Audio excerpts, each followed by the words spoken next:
Уважаемые коллеги, мы начинаем заседание нашей. Dear colleagues, we're starting this panel. The subject is the regions of Russia on the demographic map of the world.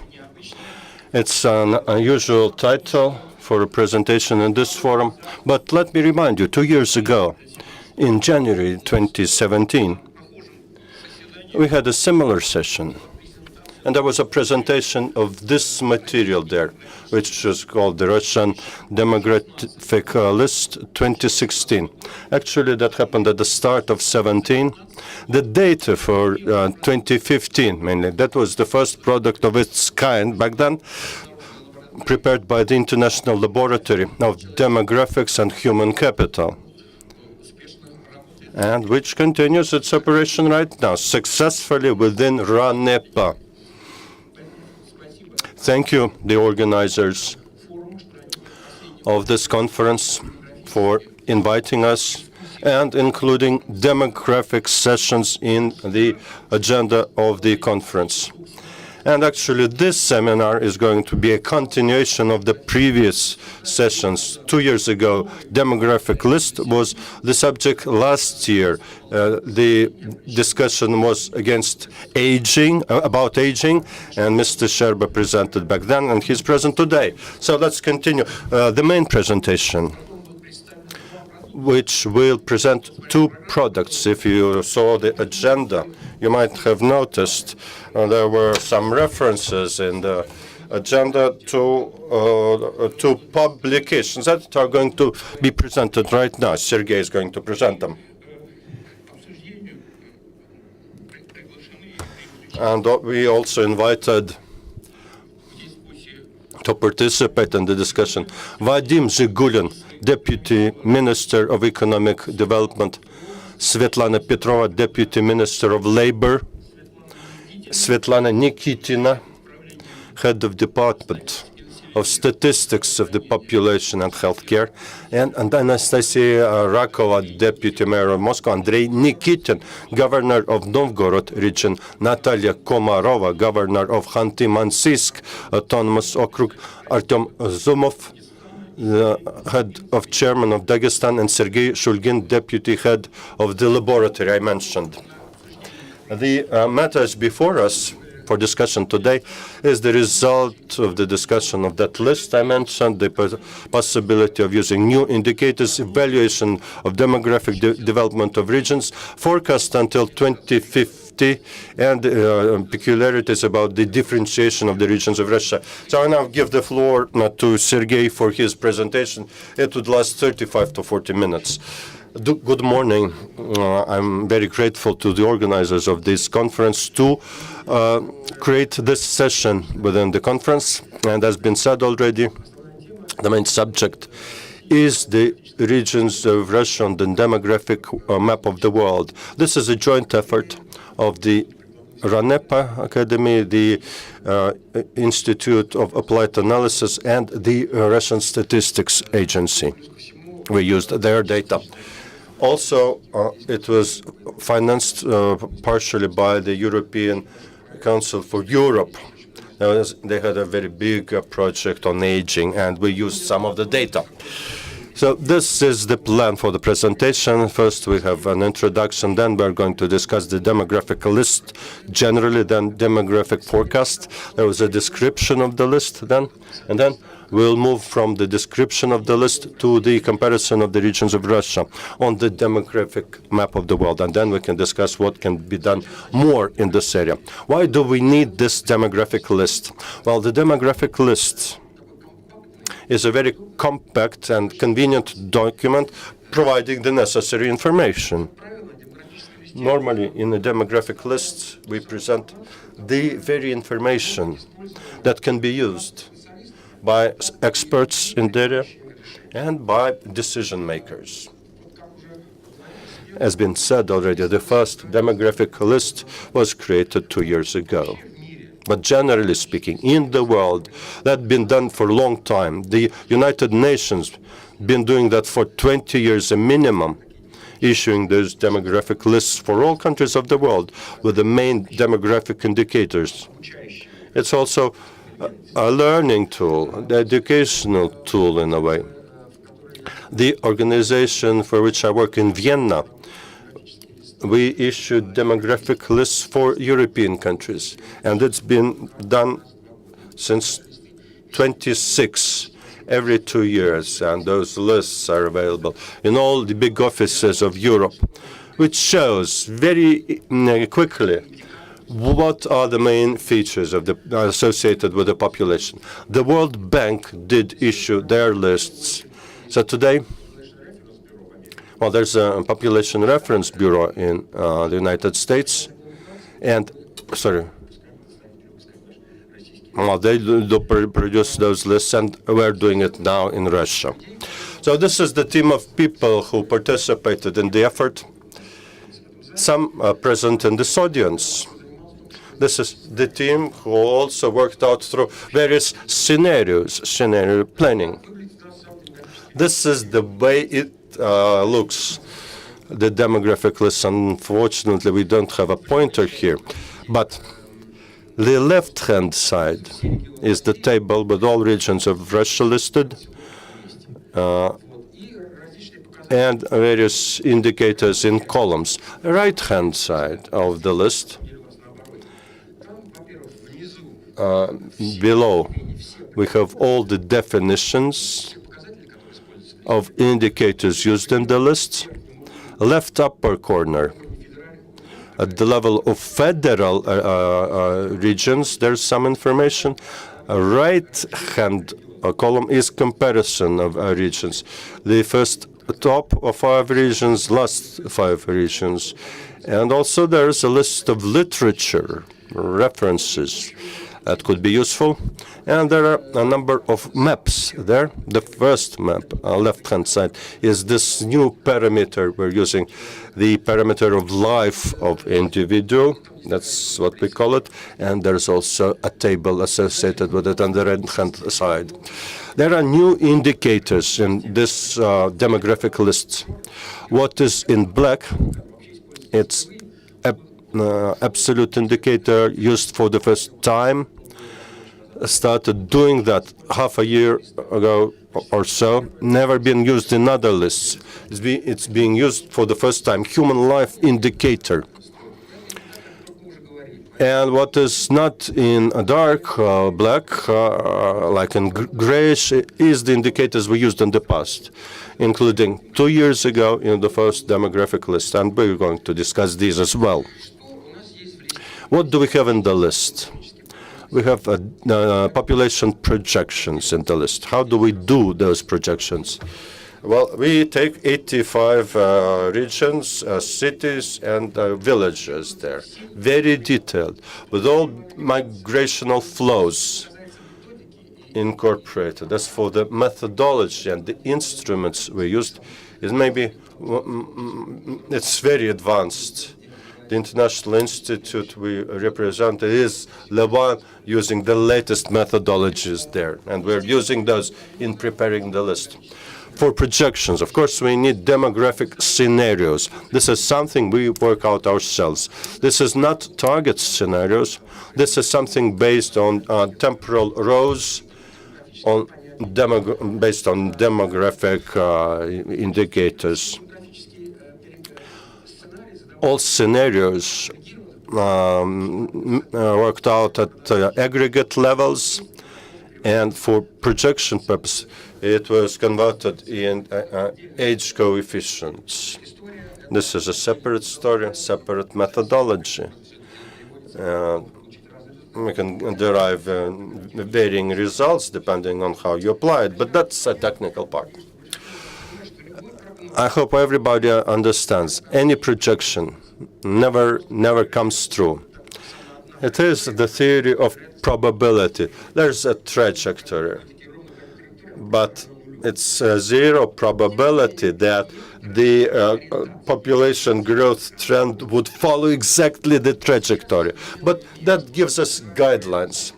What people do in the world right now is probabilistic forecasts. That is, they provide ranges. But for multi-regional systems, it requires a lot of work.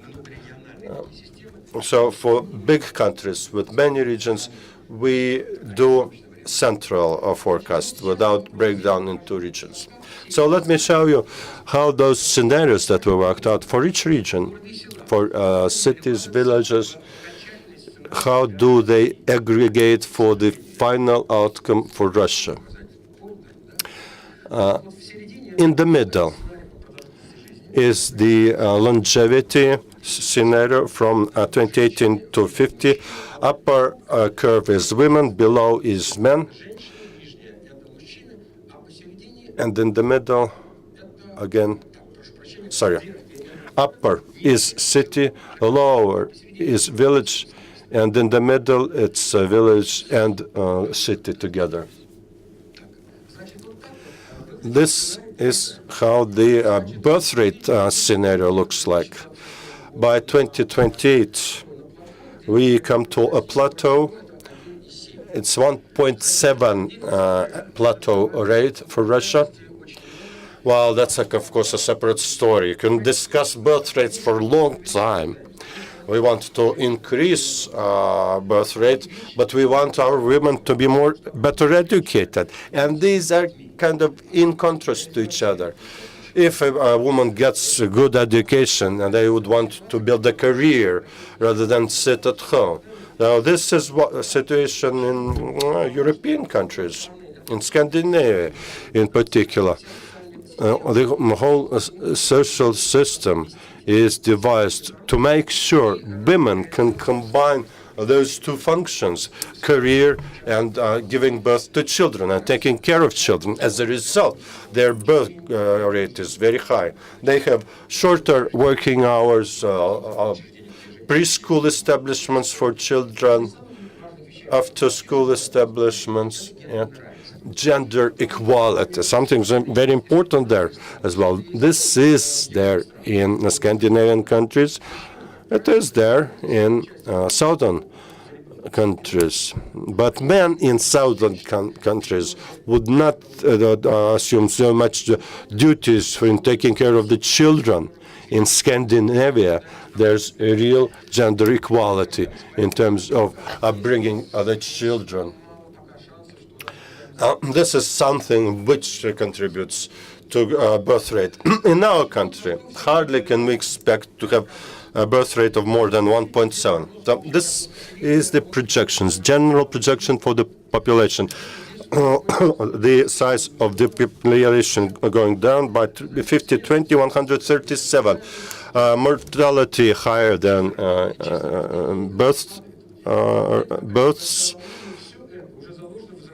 And all of that reflect on the age structure. If suddenly birth rates increase tremendously to, say, 2, then still the number of births would be going down, because that's what is called the potential of demographic growth. It's elementary mathematical model which shows that with this structure of the population, the number of births going to, in absolute terms, are going to go down. Now let us move on to describe the lists. There are no general coefficients in the list. We had discussed actually it with the United Nations and other organizations who are doing statistics of the population. The discussion was maybe not use those general coefficients or crude rates, because they tend to confuse the public. Well, in demographic programs, sometimes we have targets in terms of the size of the population by certain years. But at the moment, it depends on the structure of the population, then mortality of birth rates. Everything is intertwined there. You can compare these things if we compare neighboring years. But if we go 15 years ahead, then we can only use standardized coefficients, and nobody uses those. So these coefficients can be confusing for the population, for policymakers and other stakeholders. That's why we decided against using them. Data sheet indicators. Population 2018. I will show you some tables right now. Let's move through the data sheet right now. First, maximum, second, minimum. Understandably, Moscow is the biggest city, 12.5 million. The smallest is Nenets autonomous region. Projection for 2050, Moscow grows slightly. Moscow region is well, you can see it. You can see it in your data sheets. The size of the population without migration. Well, we did one of the scenarios where there's zero migration. No migration at all. You see, in Moscow, then it goes down to 10 million rather than 12.5. What's interesting about it is this. The total size of migration in 2017, we can see 111,000 people moved to Moscow and people living in Dagestan in 2017. And this is the change in population in percent. The main forecasts in migration, Chechen Republic is growing 57% growth by 2050. And last 5 regions is where the population will show serious decline. Had there been zero migration, the situation would look like this. Tuva would have been first, then etc. Now, the number of people per 100 men. I believe this is a very important indicator, not total number of women, but these particular indicators. The number of men per 100, number of women per 100 men below 60 years. In some regions, the number of women twice as big as men. This is a big problem, including psychological problem, big problem for those regions. Well, 60 years today, people are still more or less young, but they're already single, alone. 70 years, some regions, women outnumber men by 3 times. This affects the subjective state of health or psychological health of individuals. We have some papers to it. You may know about it. There's a paradox. On the one hand, women live longer, but their health is sometimes worse than that of men. One of the reasons there is in older ages, women are often single. Male may have minor disabilities there, but there would always be a person who would help them, the men. Women are normally alone, or many of them are alone in those older ages. That affects psychological health of individuals, affect the general health of the population. And take 80 years, that's 5 times different. In Murmansk, Magadan in Murmansk, 5 times as many women as men. Now the number of newborns in 17. Clearly in Moscow, the most, Chukotka, the lowest number of new birth. 2050, 0. Well, if it's 0, then it's a rounded number, of course, less than 500. Then in Moscow, it dropped the number of newborns to 100,000. And this is the number of deaths. In Moscow, the number of newborns bigger than the number of deaths. In 2050, the number of deaths going to be twice as high as newborns. Is it good or bad? On the one hand, it is bad, but on the other hand, it's not that bad. It means that the population is aging, which means there's higher longevity. That's why people die older. But the older people get, the more people die. The general coefficient of death in Mexico and Sweden, if you compare, in Sweden, the population is older. That's why there are more deaths. Well, it may be good, but not that. Well, it may be good for Moscow, where longevity is quite high. While some regions, like the Jewish autonomous region, well, not very many deaths there, but the situation is quite different there from that in Moscow. The total birth rate indicator. Leningrad region, very low there, at the level of the countries with the lowest birth rates. And now the longevity at time of birth, Moscow, Ingushetia, Dagestan are in the highest positions there. I'll tell you more about that later on when we compare regions with countries. And this is for women, longevity for women, 71 years. It's very low. And for men, the situation is even worse. Ingushetia and Dagestan, Moscow again, and Chechen Republic a little worse than them. These are top three. The numbers are good there, but Chukotka, Tuva, 60 years. This is on a par with African nations. We'll see more about that later on. This is so big a difference between the longevity of men and women. This is a specific feature about Russia and Magadan, 12 years difference. In Southern Republic, the situation is slightly better, but it's not as good. In European countries with long longevities, the range or the difference, the spread is much lower between longevity of men and women. This is what's about the life expectancy in 65 years. So the same regions, Ingushetia, Dagestan, Moscow, and St. Petersburg ranks first. So low indices for the same regions. Jewish Autonomous Region Tuva. So these are men. We come back to that later when we compare these indexes with various countries. So a big difference, 43% in Tambovsk region and Chechen. Now, recently, we have been trying to introduce a new index, medium life expectancy, and the situation could come around a little bit different. So you see the outlook, which is a little bit worse. 22, 23 in Tuva, and in Tula region it is as big as twice. So the population is split in twice. So the older and the younger parts of population. So the threshold. Значит, порог старости. Кого мы считаем старым? Вот это вот.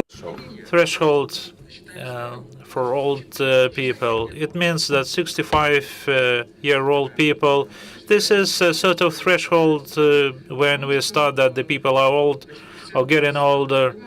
So the ratio of the diseases shows some growth as compared with the previous years. Where do you think when we formed these ideas or this formula?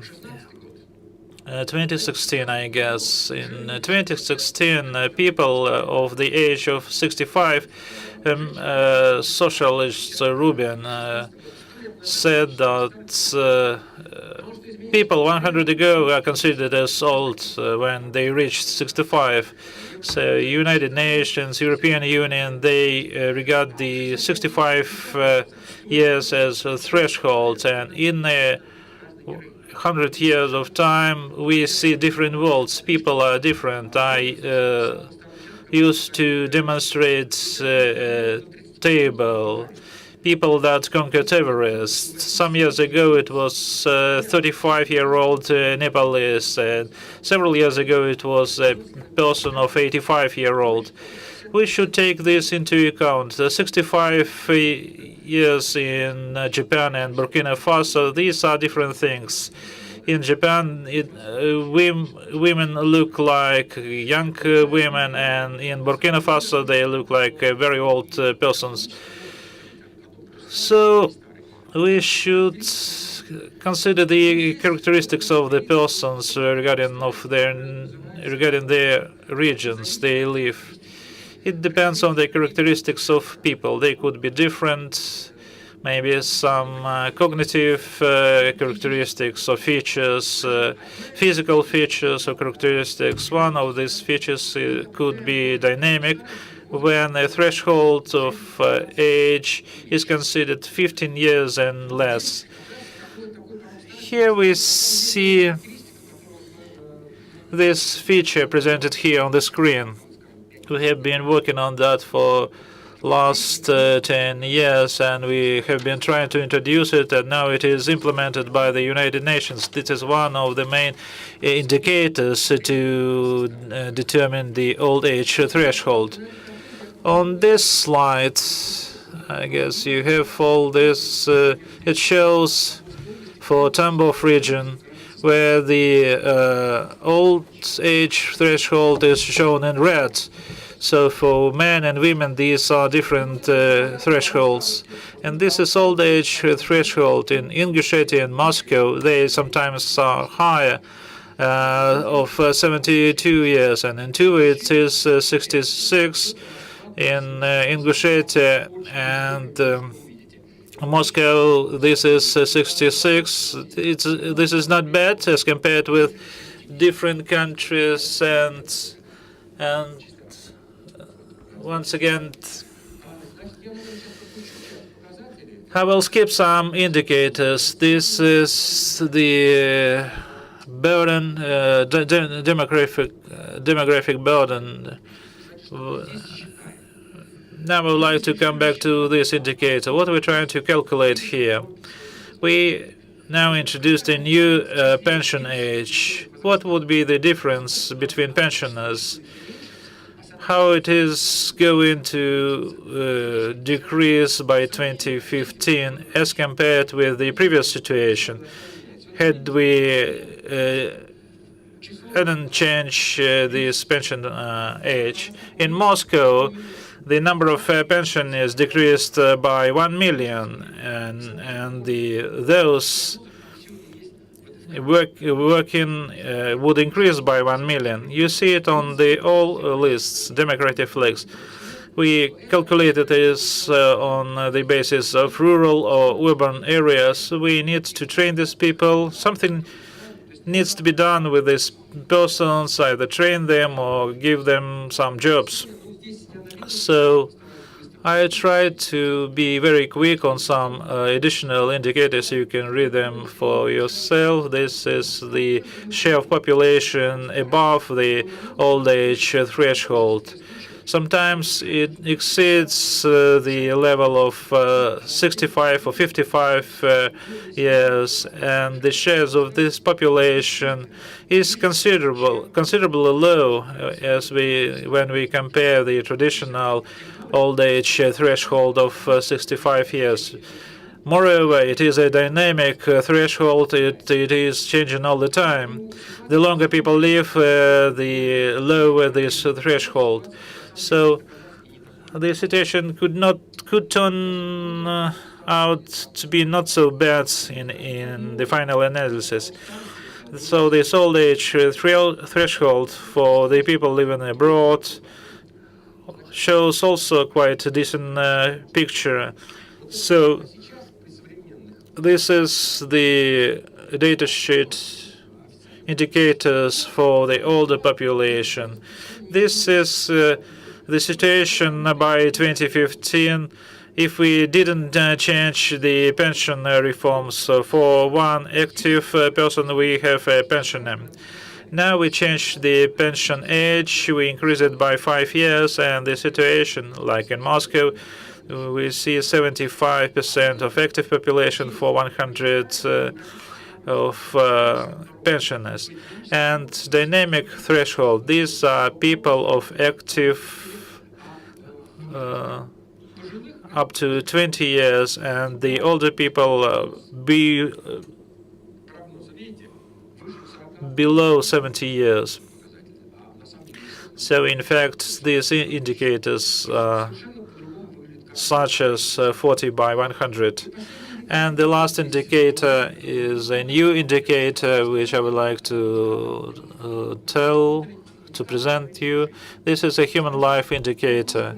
I think that many of you know that this index of human development, this is what was invented by the United Nations maybe 30 years ago, so they compare countries by the level of their development.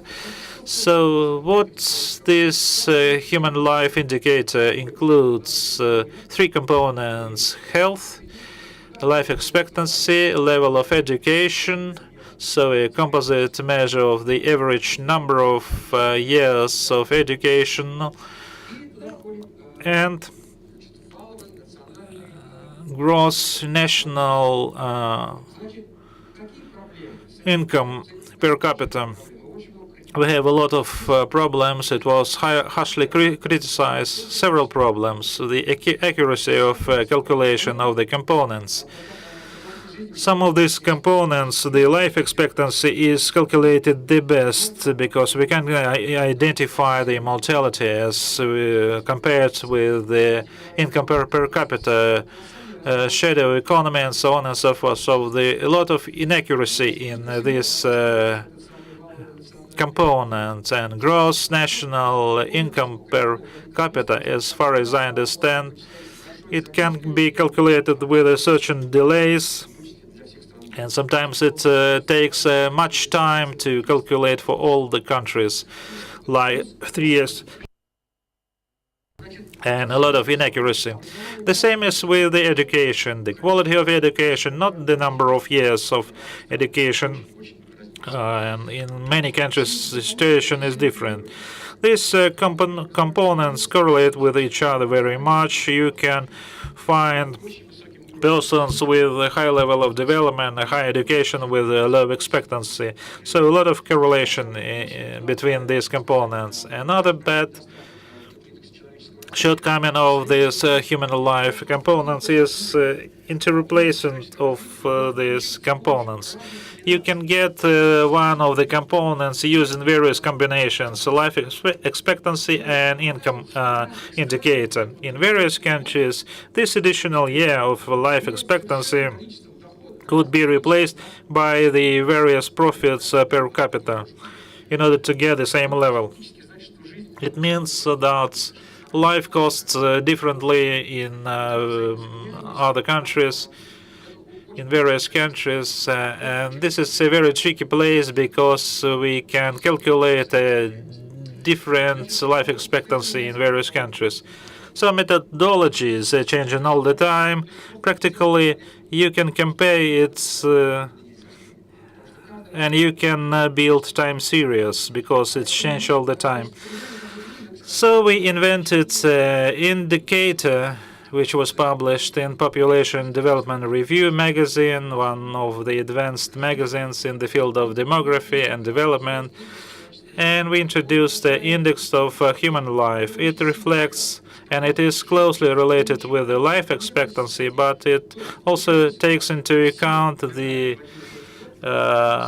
mortality situation. When everyone dies the same year, it's from a statistical point of view, it's better when people die at various times. If you compare the mortality rates, like you can hardly compare this because sometimes child mortality could be lower in one country and higher in the other country. And another advantage of this indicator, we can calculate those situations when we have mortality data for regions, for men, women, separately. And this indicator is strongly correlated with the human life indicator. So a lot of literature appears saying that we can use it to the human development indicator. This indicator is calculated for both sexes, with the regions with high life expectancy, and this indicator is lower for other regions with lower life expectancy. So a lot of information is contained in these booklets. The other part, so these are the regions on the Russian map. Where did we take it? The idea of publishing this booklet belongs to Professor Mao. When I showed him the comparison of our country or our region and other countries of the world at large, why do you produce this booklet for all regions with all indicators with a comparison. So what we did, we took 72 countries, selected 14 indicators, and Russian indicators belong to 2017-2018 for population, and UN data is 2015 and 2016 for population. So this is how it looks like. Moscow, first column, Russian indicators, Moscow indicators, name of indicators, then what the meaning of this indicator and the region or the ranking of Moscow among the Russian regions, and then we produce information on 3 close countries with the same indicators. So on life expectancy, Moscow, men 74 years, like China, Oman, or Panama. So it's not in principle so bad. Women, not very bad, like European countries, 81. But the difference is very big. By the difference, Moscow ranks 131st. Dagestan, by some regions. This is what I show you. I'll just move further. Because of lack of time, I just resorted these indicators. Now I pick up an indicator and 3 regions on this indicator, and the last 3 regions and Russia. Life expectancy, Ingushetia, Moscow, and Dagestan. And Moscow is comparable with Ingushetia, Czech Republic, Costa Rica. Costa Rica has a very high life expectancy, higher than the United States. A very solid healthcare system. Nevertheless, they have ranking 30. Russia is lower, somewhere ranks 50. Chukotka at the level of Mongolia and Uzbekistan.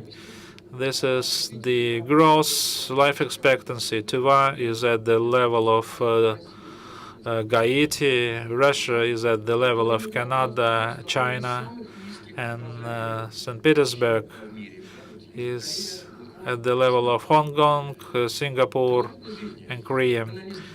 Life expectancy.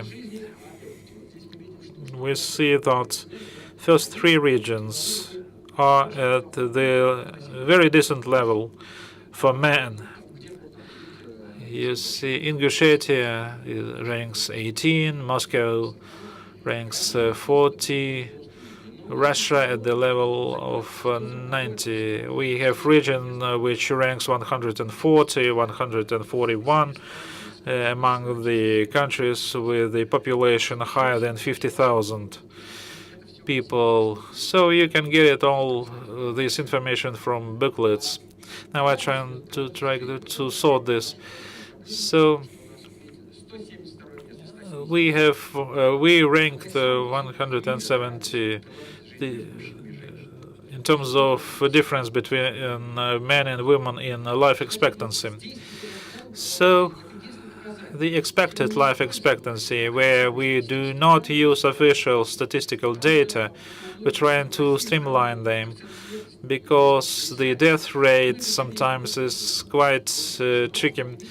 You see that Moscow ranks first on expected life expectancy, comparable with Australia and Switzerland.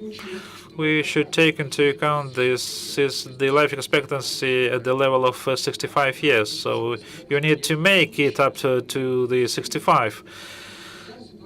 The same situation is about women. Ingushetia, Moscow ranks first.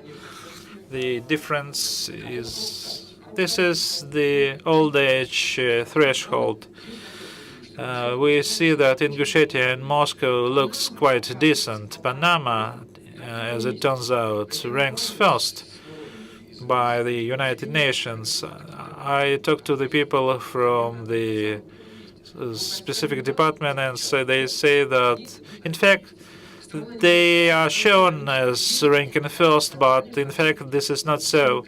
So evaluation and assessment could be different. Australia and Hong Kong, the situation is very decent, very high indicators regarding old age threshold. Old age threshold for women looks like very decent as well. Now wrapping up, probably this is where I stop. Some words about our future work. All data would be posted on this website on all ages, so all social groups, all indicators will be present there. Plus, we are going to collect additional indicators. We have some experience to work on the demographic list for Russia. This is the second list, and we can present it. And booklet is our first initial experience. We are going to make some improvements because we identified some shortcomings, some misprints, and probably we will work on different indicators. This is the work that we are going to continue. Plus, United Nations introduced new outlooks for this year, which would be also taken into account. Thank you very much for your attention. Thank you very much, Sergey, for quite detailed information about your new 2 products. Just to specify, if we go to this website, we will see new products, or the old would disappear. Now we are trying to work on that. We are trying to work on that to ensure access to the older version of list and the new version of this list. Probably the older list would be more pleasant to see then. So the time schedule is very tough. Gender equality for representative of one sex and for representative of the other sex. So in your report, you mentioned quite often Росстат, and you mainly used information provided by Росстат in addition to the information you mentioned. Since the representative of Росстат didn't make it to this meeting, I would like to ask the representative of the Ministry of Healthcare to comment something regarding the information support on these products. Just several words on new indicators used by Росстат in the framework of the National Program of Demography. They would be included in a new demographic list. Life expectancy of people having a healthy lifestyle. We will use these indicators. We will use it in all regions, covering 60,000 households. We also use census data. Now we are preparing for another census 2020. For the first time, it would be digitalized. People would fill in these forms at homes. We tested it on the basis of census of 2018. It produced good results, especially among those used in the internet. Thank you very much. Thank you very much.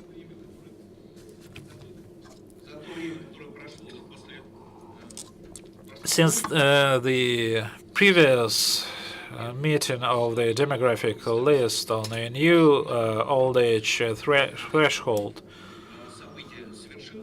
we have seen new events, new pension reform, which requires to recalculate new indicators. And another event is National Project Demography, an order which provides national targets and benchmarking. in order to maintain and support the life expectancy of the people. And demography national project, which was mentioned by Madam Nikitina, we are going to publish new indicators. Now I would like to ask Deputy Minister of Ministry of Labor. Ministry of Labor is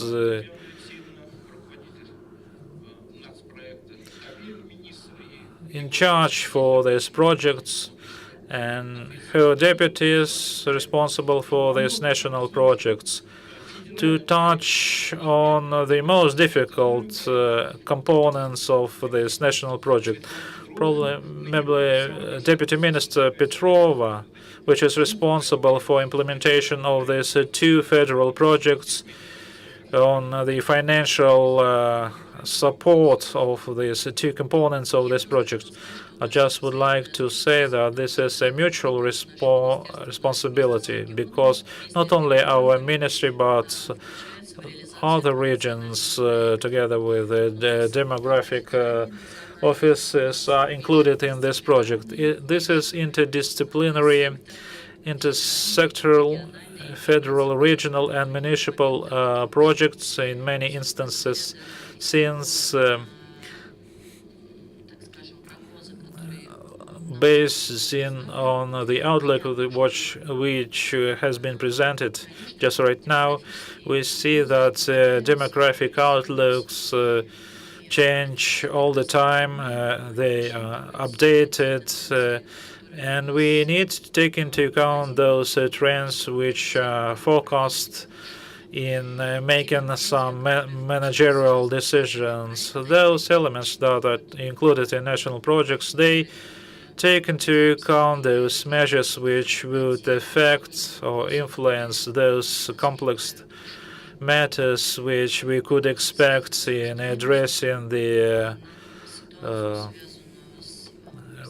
birth rates, aging of population, because everything which was presented just right now, we understand it better. Those indicators established by the order, they are not just national benchmarking targets or priorities, since just because the situation is such that we have to employ the resources of every person and their own resources in order to maintain health, to ensure contribution into national growth of population and increase life expectancy.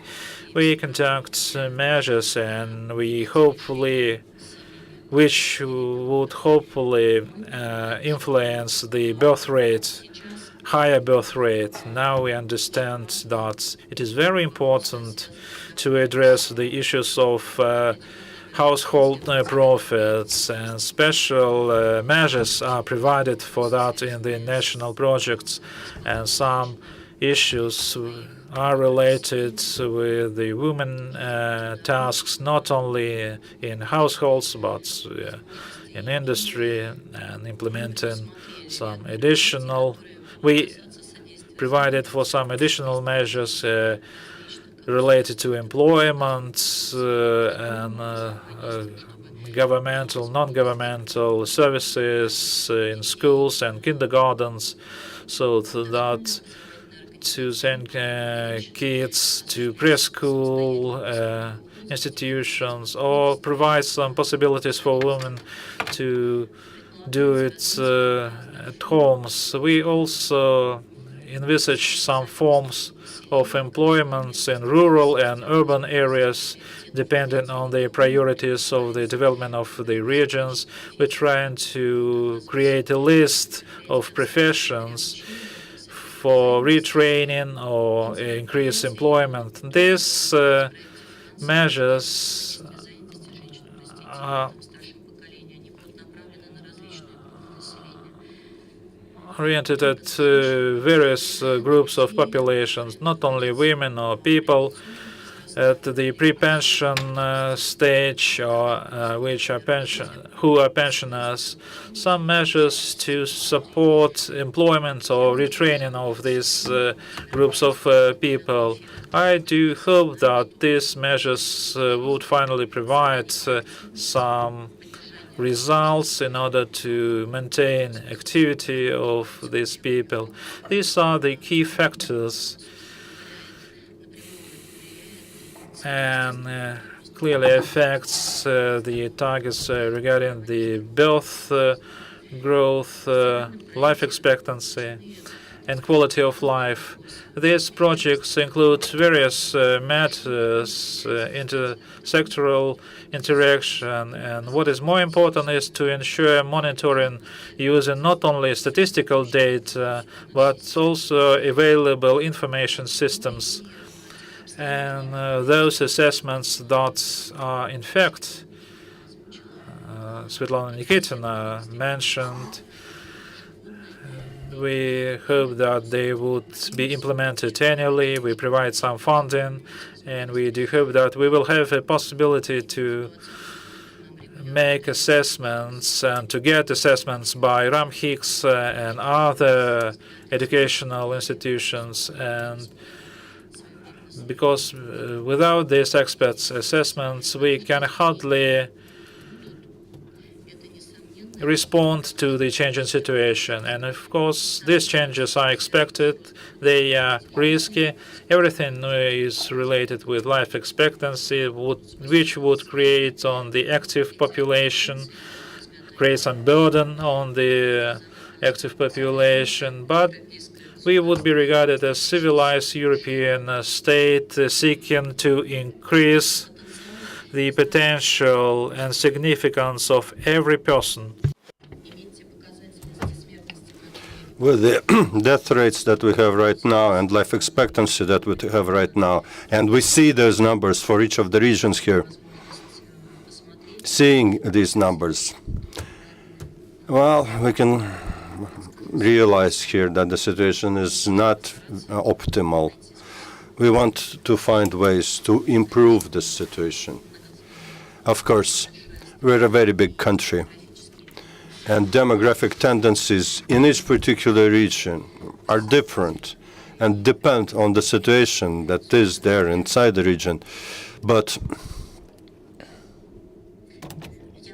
well, I hope that it's going to be within the national project, within its scope, and outside its scope, that we will be able to overcome those negative tendencies that we see happening. Now, one more thing. We had a forecast for the development of demographic situation in the country for a long time. That was around like that. But with all the decline in birth rates and the decline in the size of the population, but if we compare current forecasts as against the previous forecasts that we have improved. And we're using those older forecasts and projections, and we draw conclusions from them, and we take measures. So it's very good that we have this another study, and the index of human capital. This is something really important, something we are guided by, and thinking of how to apply that in the territory of the Russian Federation. Of course, calculations could be different of that human capital, but this is extremely important, something we should be taking into account in our deliberations. Thank you. Thank you. To remind you, it's not only the Ministry of Labor that is responsible for that, to meet those targets in the national projects in the demography project, but also the experts are are the people who play an important role there. There's an expert council on demographic development. It's been set up, and there's now a new expert group devoted to implementing this demography national project. So I hope the dialogue and the process is going to continue every year, throughout the year. And of course, we can adjust some of the numbers, and we will as we go forward. the Ministry of Health have their own targets. Well, we have this paradox. The objective is the life expectancy is with the Ministry of Health, but the length of active life is the responsibility of the Ministry of Labor. That's how the responsibilities are divided in the national project. But still, we will combine our efforts. We have another ministry, the Ministry of Economic Development. Vadim Zheulin, can you give us about that? Well, as you deliberate your own strategies, how do you take into account demographic factors? Thank you, Sergei Sherba, for a very interesting report. Of course, the demographic issues are atop the agenda in the economic and social life of this country, and very good we're discussing these matters right now. Why demographic issues are so important? Well, largely because current processes, trends associated with the migration of the population affect the economic life of our country.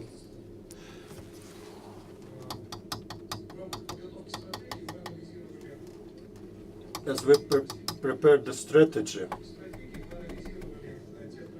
we analyzed the trends that affect the special organization of the economy. One of the trends is the migration of the population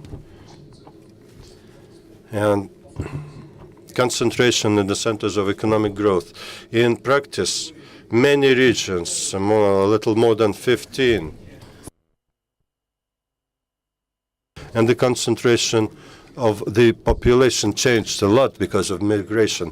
There are several examples. The population at large did not change much, but the number of people in large and medium-sized cities grew by roughly 5 million people over the past few years. This is a big challenge. Something has to be addressed.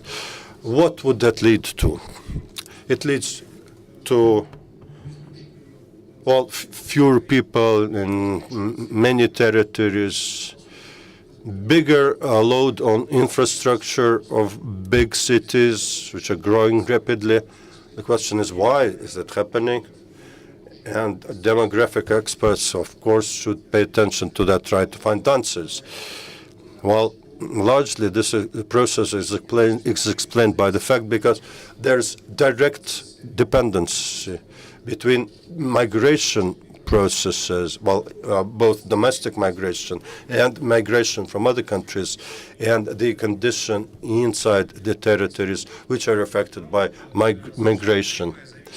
Normally, there's a direct link between economic potential and migration of people into a particular territory. This concentration of centers of economic growth may not be sufficient, maybe, right now.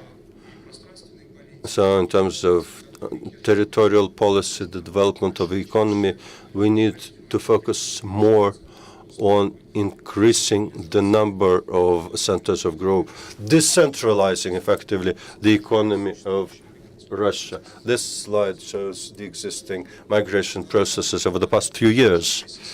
The current situation shows that we need to pay attention to demographic processes in very many things, and as we do policy making. In particular, this is the development of transport infrastructure, understanding the current migration processes and the movement of the population should be a major factor as we analyze the development of transportation system. Also, social services, healthcare, education. We are often in a situation where we set the targets for the development of a particular department, failing to take into account migration processes. The infrastructure would be expanded in a particular territory, but people are leaving that particular territory, which is not the right thing to do, of course. Another important factor here that we pay attention to is this. Often people are ready to move while inside the region, but because within that region there are not very many centers of attraction. As a result, people move to different region.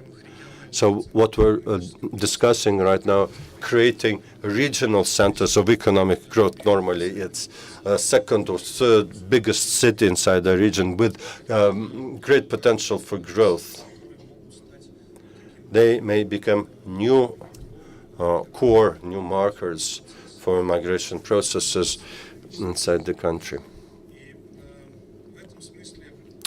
In that sense, what we're discussing here right now has a lot of importance. Well, something I would want to discuss maybe on the sidelines of this conference is this. The potential target scenarios. Well, in your report, you said that that's a projection, and you said you did not have that objective of setting targets or targeted scenarios. But I think we should draw on the opinion of experts, authorities, etc., to create several target scenarios for the development of demographic and migration maps to better predict what the processes could be, and while we can do the worst case, best case scenarios that would help us in all our planning processes. Thank you. Thank you.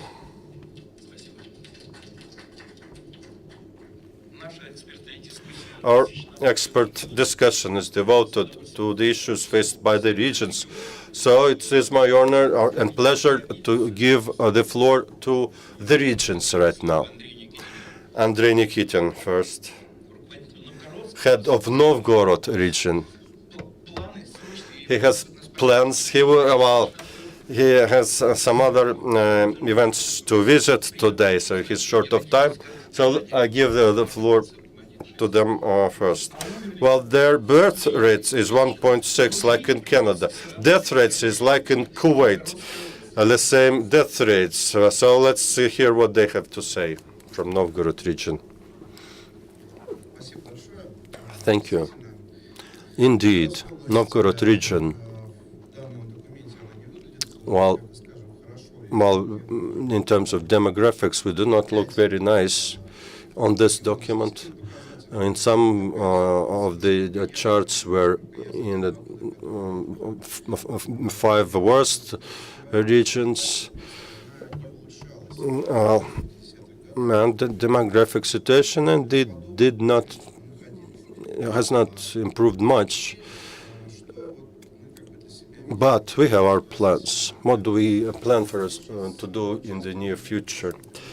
We participated in a big pilot project of the Ministry of Labor associated with poverty, and there are some other initiatives that we're doing right now, and how to move to this target scenario in doing all these things.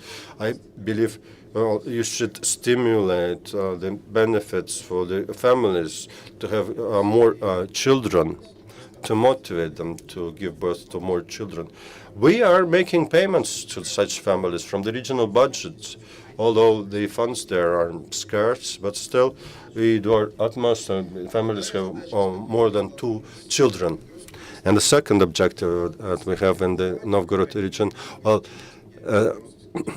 secondary education in our region is good, but the higher education is not as good, or secondary vocational training is not as good.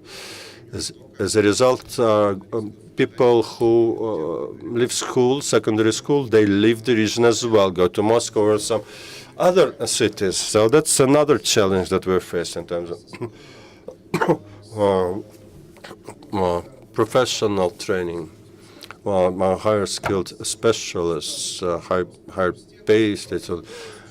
Train those people inside the region. We work with the Novgorod University, supporting that university to improve their training standards. Well, recently, the mayor of the Novgorod city visited, and half a year ago, the rector of the university said we'll start working on the concept of a city university. And everybody supported that. All factions, political factions, everybody agrees that the university would expand it.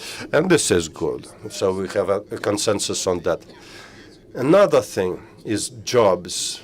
And while we try to attract more businesses to the region to have more jobs. And another point, we operate in agglomeration. Novgorod city, we're near St. Petersburg. Today it takes an hour and a half to get to St. Petersburg. And we want to position ourselves of being at the crossroads, like rather than in a remote region. 7 new cities have been connected to Novgorod. Vladimir, Vitebsk, Vilnius, Kaliningrad, Petrozavodsk. We have now rail connections. Pskov is going to join the club soon. Now we have direct rail connection to those cities. This is a gain. And another element on the strategy, we're trying to always be open, dynamic, connected. And this is the dynamism that we're feeling right now. The president, after the State Council in Yalta, made a decision that within those national projects should be working groups set up in the regions to evaluate the way those national projects are being implemented in their particular regions. Well, I'm head of such a working group on social policy. That was an unexpected appointment for me. But still, now I'm head of the social policy group, and together with the Ministry of Labor and Social Protection, we're going to discuss all of these issues, and we will try under this target scenario through doing pilot projects, testing, things that we can do to combat poverty, improve demographic situation.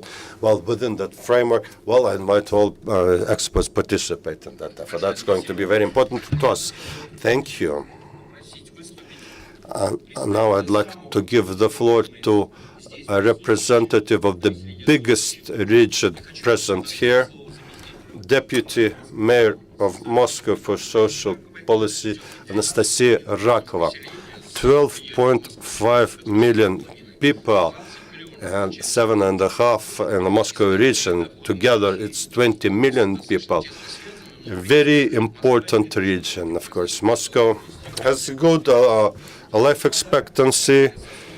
Well, what can you tell us about that?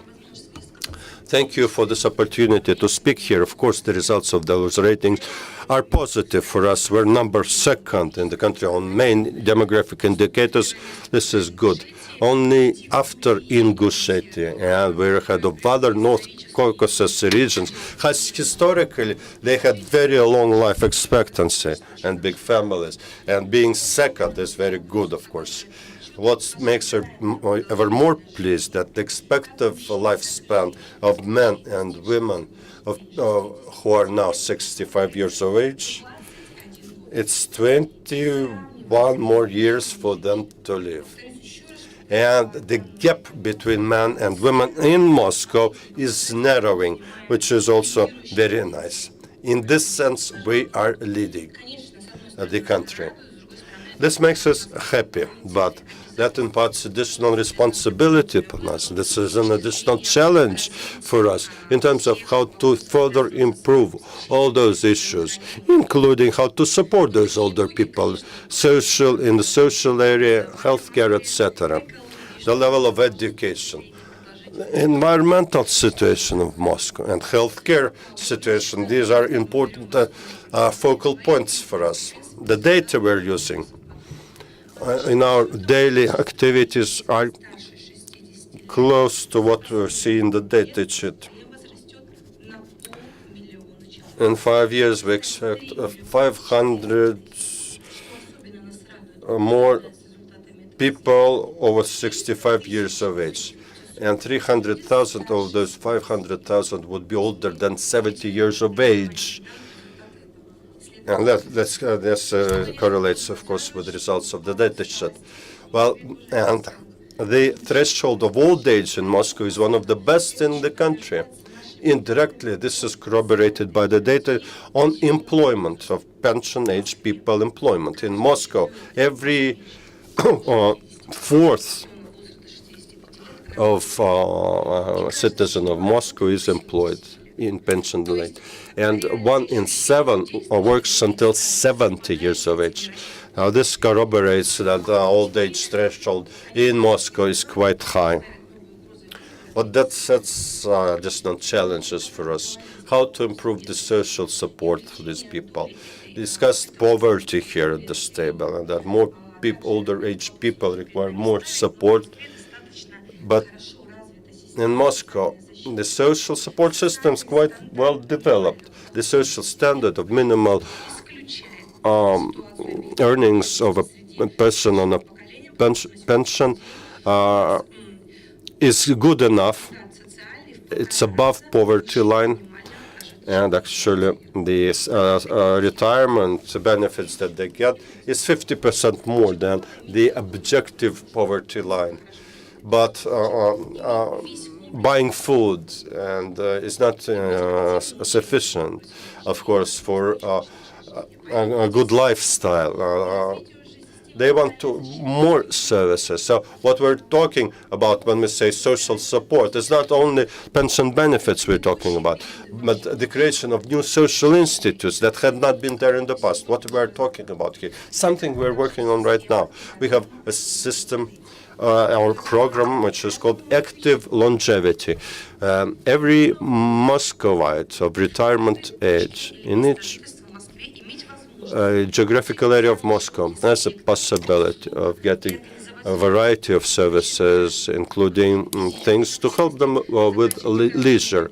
This is physical activities, decorative art, dance, singing, etc., allowing them to socialize, to communicate with other people. That problem of people in old age, that they stay alone, that problem would be resolved in that way. People get acquainted with each other, they dance together, they go to club together. Today, more than 180,000 citizens of Moscow are involved by the project, and the project is quite young. It's less than a year old, and we're going to expand it in terms of reach and in terms of the number of people that are covered by the project. The second thing we're doing is special medical programs for this category of people. Today, we understand that we need medical support, visiting medical support to those people would provide those services at home, expanded system. A special treatment for chronic cases, chronic conditions. And the third thing we're going to do that is combining social services with medical conditions, where a system of active longevity would form an offering to specific residents of Moscow based on their physical medical condition, based on the data that are available in their medical records. So social support will comply with their medical condition. Another thing, as I said, very many people are employed in pension age. And the number of people who are not going to retire is, with pension age is about 1 million people. For them, we create special training programs or retraining programs. And there's a special employment center for these older age people who would target this particular group of people so that they're maximally adapted to the current labor market requirements. And another thing, something done in other countries of the world, in developed countries of the world, but not yet well developed in this city. What I'm talking about is the system of long-term care, creating a full-sized system from visiting doctors at home, to professional, client-oriented system of nurses, to stationary establishments with round-the-clock care. The market of such establishment normally nowadays are limited to the government sector. Very few private companies offer the services. In other countries of the world, it's a well-developed market. So what we're going to do is expand our own government-supported system, and we will stimulate private companies to enter that market as well. These are the main areas, main plans that we have in Moscow. Thank you. Now we have some time for two regions. One is second is Yugra. Birth rates is 1.9 in most regions, like in Australia, Sweden, or the United States. Dagestan also is number one in terms of gap between life expectancy men and women. Well, we're going to discuss your situation, but first we would give the floor to Natalia from Khanty-Mansiysk, Yugra. Ladies and gentlemen, thank you so much for inviting here, speaking here, and it was a pleasure for me to accept that invitation to participate in this session, evaluating the current situation in our region. Well, we're more or less okay. We can call the situation even positive if we're talking about the future of the region. But at the same time, we see some risks there. In that sense, very important to respond to those risks on time. Well, you provided these materials. Thank you so much for doing that. A lot of information, helpful information that gives us a lot of tools. But as a user, and Vadim already mentioned that. But, well, as a user, I can say this. Well, this long period, on the one hand, yes, it's very important to plan ahead for a long time into the future. But on the other hand, there are black swans, technological risks, economic risks. So maybe break down that period into smaller periods, like 7 years or 5 years, to be more practical. So that in our daily agenda, we don't have more than simply this long-term document. For people who form the agenda, the plans for the region, would want to see shorter-term projections. This is my personal concern. That this time, very good that you break it down into city population and village population, or urban and rural. Different stories there, of course, and should be treated separately. And another thing, we've been comparing these things with other countries for a long time, but would be more interesting to compare if we compare region against similar regions in other countries. Something to help us in expanding our relations with other regions, to better understand how other people live, what are their perceptions, what are their lifestyles, etc. Now, equality of life, one of your indicators in the data sheet. Yes, I am fully supportive of this, to use those targets that would be clear to the majority of people, not only experts and specialists. In our strategy, in the strategy for the region, we have this. We say that the main target that we have is to make sure that our region is the best place to live and work, the best place on earth. And this is our ultimate objective, and it's very clearly clear statement for the people. And it's an important thing. There are some regions in this country with very high economic and human activity. Well, let us tap this potential, this activity of the people. A big problem here. If we follow the opinion that we should close Moscow to migrants and create jobs for Moscow citizens in doing so, and channel the migration flows to other regions, no, I don't think that is going to resolve the problem. Migration is an extremely important subject, very closely linked to the economic situation. So very important that the strategy of territorial development fully synchronized with these decisions, because these kind of have this effect of reinforcing each other if they work in synchrony with each other.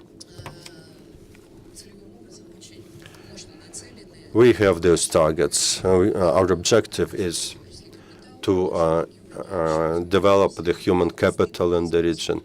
There's a lot of potential there. It would be a shame if we failed to use what had been created by the previous generations. They've created this potential. There are a lot of people coming to our region, particularly Dagestan and other regions of the Russian Federation come to Yugra. Actually, recently I made this decision that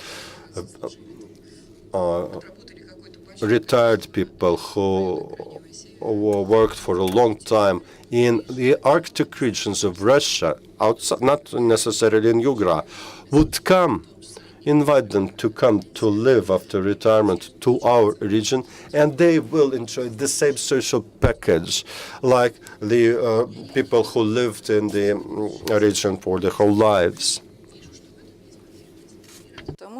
I react to the real life. I see there are needs for that, and I see that people respond to this, and they stand for the same active life, active production life, life expectancy, especially for the people living in the northern areas. This is an old age threshold.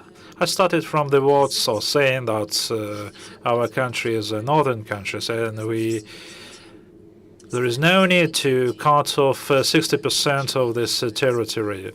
Instead, we should create additional equal conditions for all people living in the entire territory of our country. And I repeat once again, welcome to the Khanty-Mansiysk Autonomous Region, Yugra.